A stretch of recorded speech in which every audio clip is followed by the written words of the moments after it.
Studies show that revenge trading, going back into the market emotionally after a loss to try to win it back, is the single biggest cause of catastrophic account blowups.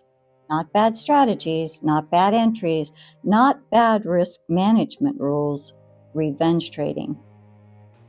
And yet, almost nobody talks about why it happens. So let me paint you a picture.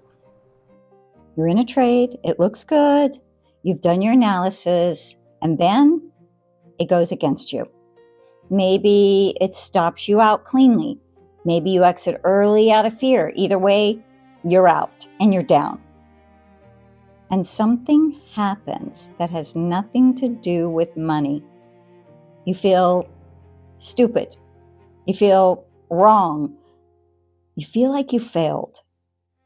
And before that feeling even has time to settle, you're back in a bigger position this time because you don't just want the money back. You need to prove something. So you double down.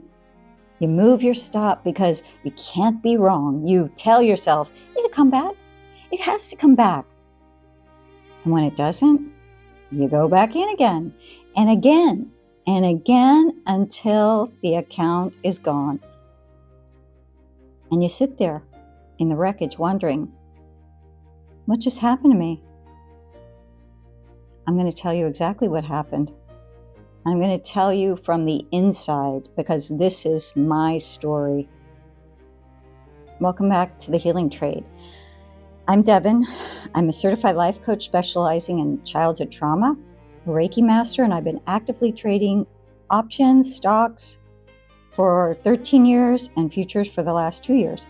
I'm not observing any of this from the outside. I've lived every single one of these archetypes myself. And I built this channel because I couldn't find anyone else sitting at this exact intersection, healing work and real trading experience. So I decided to be that person. We're in the middle of our 5-part archetype series, where we're going deep into the 5 trauma responses that show up most in traders. Last week, we talked about the panic seller. Today, we're talking about the revenge trader. And I need to be upfront with you. This one is personal. This isn't me teaching from a textbook or observing from a distance. This is me telling you my story because I think the only way this video does what it's supposed to do is if I'm completely honest with you. So let's go. The revenge trader on the surface looks like someone with an anger problem or an ego problem or a discipline problem. They can't take a loss. They have to be right. They double down when they should walk away. They move their stops. They break every rule they have. They stay in trade, saying no or wrong because admitting the loss feels unbearable. They say things like, oh, I just need to get back to break even. The market can't keep going against me. One more trade, just one more.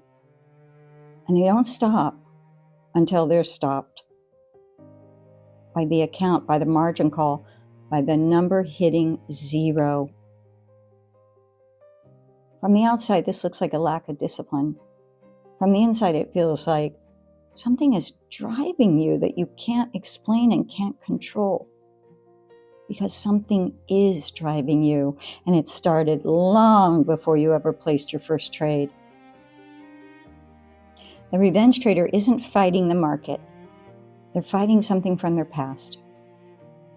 Every loss triggers something much older than the trade, a feeling of shame, of not being enough, of being wrong in a way that feels dangerous, of failing someone who needed them not to fail.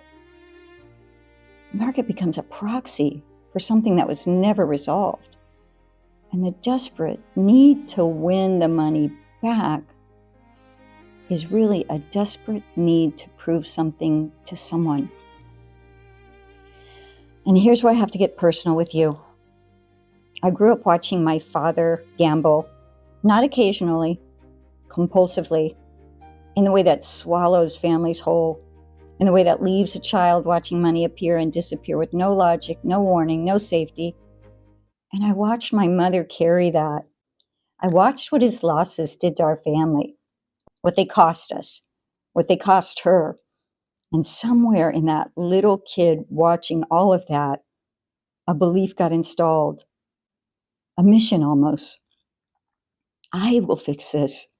I will win it back. I will be the one who makes it right, who makes her happy. Not consciously. I didn't walk around thinking that, but it was there underneath everything. So fast forward to me as an adult sitting at a trading screen. Trade goes against me. I lose money. And I don't just feel the loss of the trade. I feel like I failed my mother. I feel like I became my father. I feel like the little kid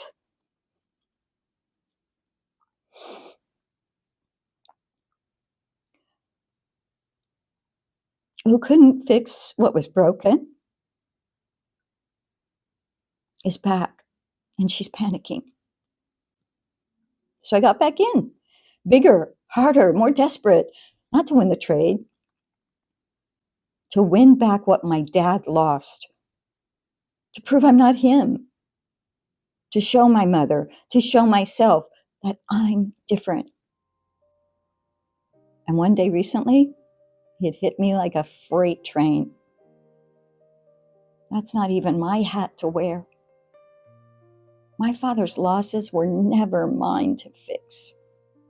That was never my job. I was a child. I was never supposed to carry that, but I did. I carried it all the way to the trading screen, and it cost me in ways I'm still counting. I'm sharing this because I know I'm not alone. Maybe your story isn't gambling. Maybe it's a parent who lost a business, a family that struggled in silence, a home where financial failure meant shame, where losing meant you were less. Maybe you grew up being told money doesn't grow on trees in a voice that made you feel like wanting things was wrong. Maybe you watched someone you had loved make financial decisions that hurt the family, and you decided somewhere deep down that you would be the one to make it right. And now every loss at that screen reopens the wound. Every loss says, you're failing. You're like them. You're not enough. And the revenge trade is your nervous system trying desperately to silence that voice. But here's what I've learned. You cannot trade your way out of a childhood wound. The market will never give you what you're actually looking for, because what you're looking for isn't money. It's resolution. It's redemption. It's the feeling of finally being enough. And that doesn't come from winning a trade. It comes from doing this work. So, what does healing look like for the revenge trader? It starts with a practice I call the name it frame. Here's how it works.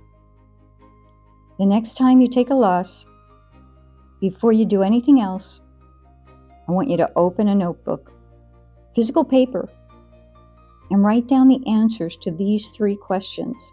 Question 1, what am I feeling right now? Not what is happening in the trade, what you're feeling in your body, in your chest. Name the emotion.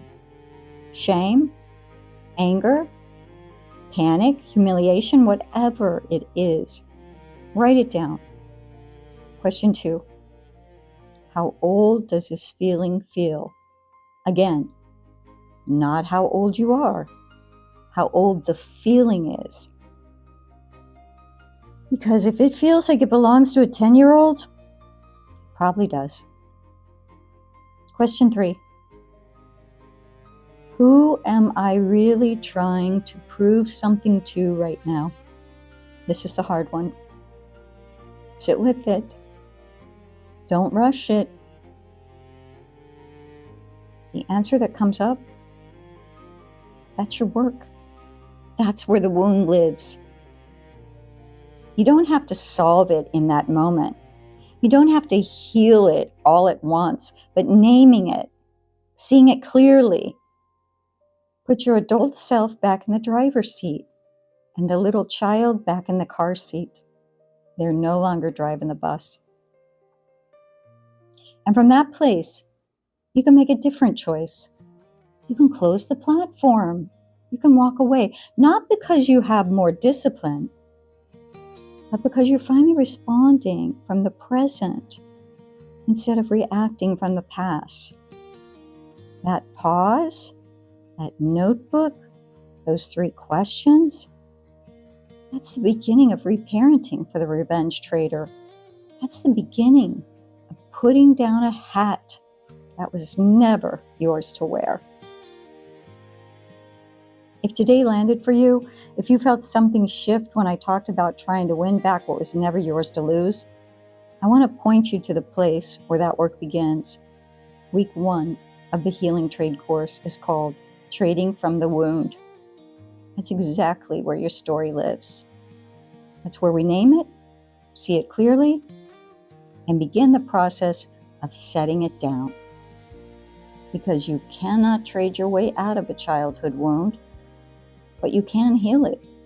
And when you do, the trading changes, not because you learned a new strategy or got new indicators or took a new trading course, blah, blah, blah. The full transformation course is 9 weeks. After we name the wound in week 1, we move through rebuilding self-trust, intuition and emotional alignment, letting go of control, and redefining success on your own terms. And for those ready to go deeper, there's 3 bonus weeks: surrender, rebirth, and quantum healing and energy mastery. This course was built by someone who has lived the wound, not observed it, lived it. I'm a certified life coach specializing in childhood trauma, a Reiki master, and a 13-year trader. I built this because I needed it and couldn't find it anywhere else. The course, workbook, and one-on-one coaching sessions are all in the description.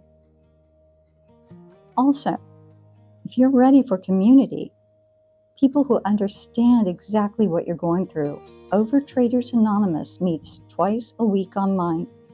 It's free. The link is in the description. You don't have to do this alone. It's time to put down the hat that was never yours to wear.